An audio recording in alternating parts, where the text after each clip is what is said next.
going to do to change things up, because if you don't, they're going to put that ball in the end zone real soon.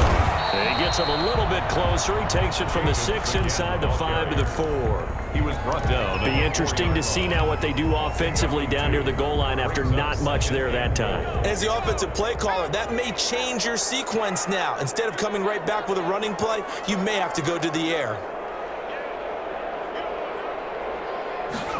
2nd and 4. This will be caught at about the 6. And he'll take it into the end zone for a Raider touchdown. A.J. Green, his 2nd touchdown on the season. And the Raiders drive right down the field and score on the opening drive. Point after, right down the middle. And that makes the score 7-0. The kickoff team on the field now as they will send this one away.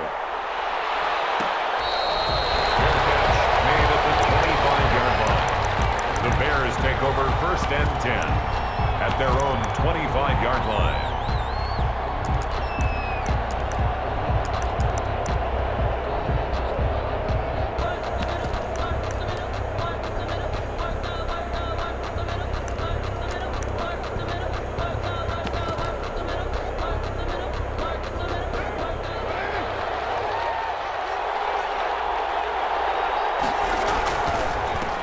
First carry now for David Montgomery. And up to the 35 before they're able to knock him down. 10 yards there to start the drive, and just enough by about the length of the football for a first down. He's obviously a bit of a shorter running back. Sometimes when he goes up the middle like that, he gets lost in there, and then he pops out for 10, 20 yards. I actually asked NFL linebackers if that was true. Do you actually lose sight of some of the smaller running backs? And all of them confirmed that that can be a problem. Think of it this way. 2 of the top running backs in NFL history, Emmitt Smith, Barry Sanders, both 5'10".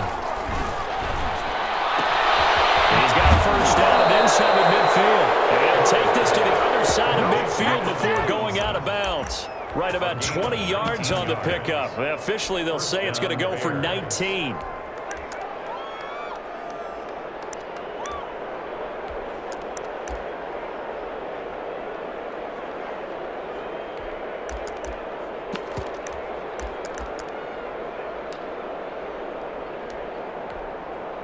Back-to-back good plays have them on the move on first down. Montgomery. 3 yards on the pickup there, and it'll be 2nd down. Typically, we think it's the strong safeties that are better tacklers, especially closer to the line of scrimmage amidst traffic. But in this case, how about the free safety coming up and making the big-time play?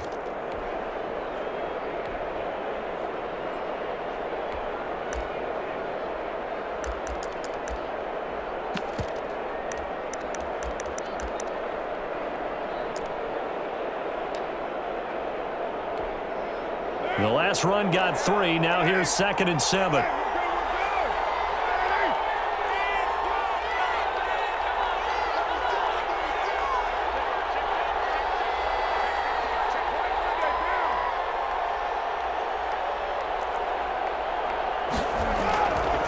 Throwing now is Carr. He's going to go for a big play. This is caught inside the 15. And he's going to have another first down as the tackle comes at the Raiders' 14. He got 29 yards that time. 3 tight ends in the ball game here on 1st and 10.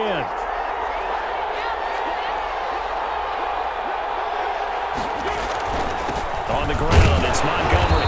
And he'll fight his way down right around the 12. Give him a couple on the carry there. 2nd and 8. This defense against the run, by the way, they're not top 5, but they are top 10. So what's your philosophy here? Do you try and run the ball against a team that's pretty good against the run? What if you're a pretty good running team? If so, you might want to go ahead and run it anyway, because that's your strength.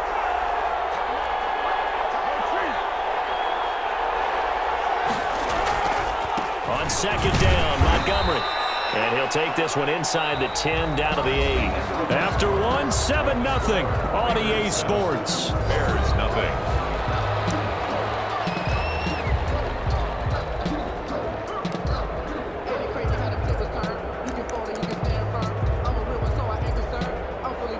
And the Raiders call on a nickel set for 3rd down.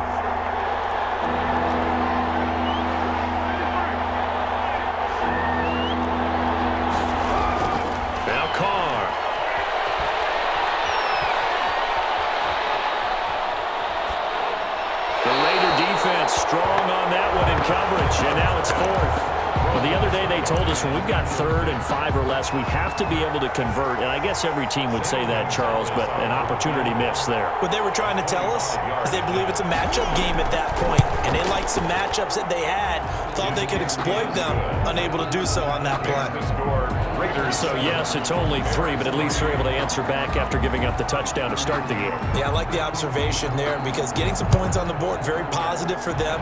Feel a little bit better about things because if you don't score, you potentially have opened the door for them to score again and into the 14.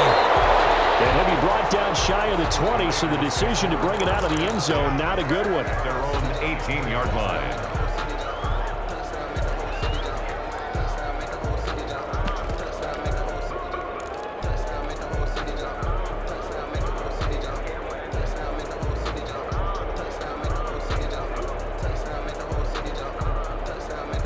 The offense for Las Vegas about set to begin the drive. They had the touchdown on the opening drive of the ball game. It was countered by just a field goal. So, hey, if your guys can do that for 4 quarters, you're in good shape. Yeah, it is a team game, so that's just good complementary football. But, you know, I know I'm no brainiac, but you trade 6s for 3s, things are going to work out in your favor. They'll get 8 on the scramble there. It'll be 2nd and a couple. Partner, he was going through his progressions. Not there, not there. After about the 3rd one, he decided he better pull it down and run for it. And he slides down and avoids the hit for good measure.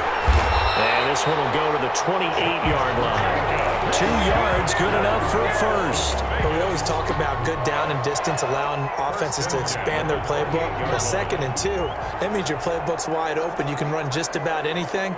But a lot of times, the play caller, he just looks down at his sheet, sees the short yardage runs, and goes to one of those.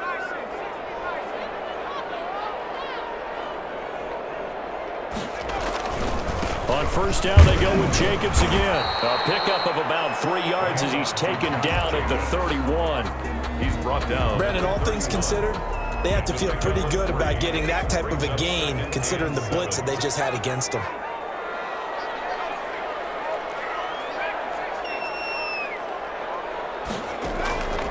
Off the play fake, he'll look to throw. And a slide complete to Green. Well, he's going to be out of bounds, but not before he takes it inside the 40. A big play on the catch and run, covering 34 yards. So how about that for a chain mover? They're all the way down inside the 40 now for 1st and 10. There's no doubt in my mind that not many guys in this league have had the impact that he's had here in the first half of the season. He's been a big play guy from the word go and continues to be one with another one right there. Here's Jacobs on 1st and 10. And he'll lose yardage on the play back at the 37-yard line. Officially, it's a 1-yard loss. That's going to bring up 2nd and 11. The running lanes have definitely not been there for him here in the first half, and I don't think it's all been his fault. His offensive line hasn't given him much space. A loss results there.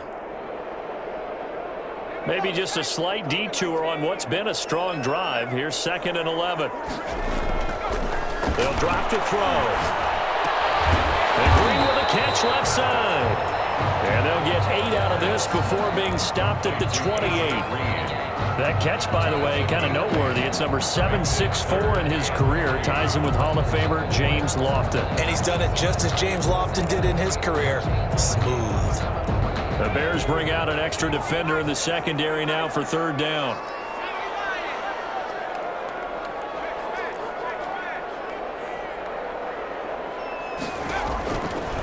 From the shotgun, he'll look to throw. And that's going to be incomplete. The contact there enough to jar that ball free. And it brings up 4th down. He did a fine job there of not hitting him before the ball arrived. And I've got to tell you, you can often mistime that play because of the angles of approach. When you're going to get him, sometimes you panic as well and think, I've got to be there right now. Instead, in this case, timed it perfectly and knocked it free. And his kick is absolutely perfect. And they push the lead up to a touchdown now at 10-3. So chalk that down as an 8-play drive capped with a field goal. Yeah, as a friend of mine used to say, they were moving and grooving for a while, but they couldn't keep the momentum going enough to get a touchdown out of it. The Bears take over 1st and 10 at their own 25-yard line.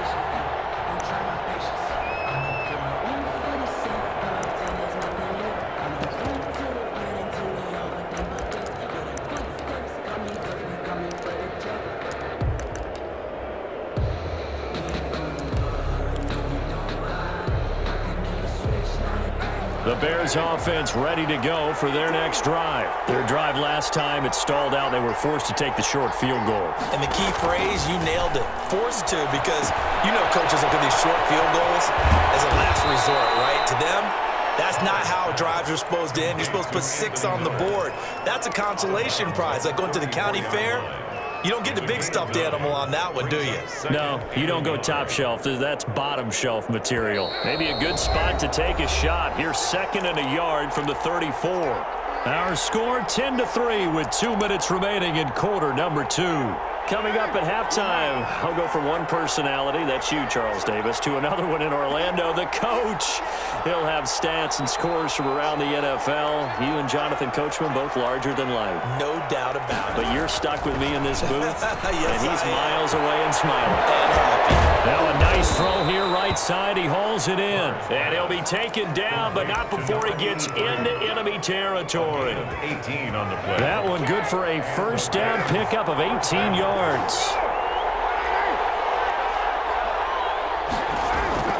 Carr going to throw. They'll find Miller. That's complete.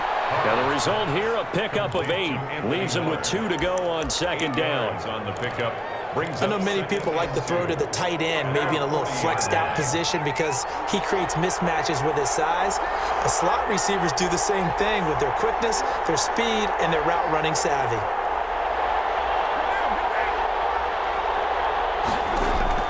Throwing again on 2nd down. Carr, and he'll complete this one to Patterson. And they're able to get this one past the 30 down to the 25. Now the Bears going to call the first of their timeouts as they get the stoppage with just under 50 seconds remaining in half number 1. They had to settle for 3 last drive, hoping this second go-around ends in 6. In good position, 1st and 10. They get him to the ground right on the cusp of the red zone after a pickup of 5 or 6. After the pickup of 5, here's 2nd and 5. A gain of 5. Shotgun now for Carr. And that is caught. Touchdown, Bears. Number 82. A 20-yard touchdown. And the Bears are an extra point away from tying the football game.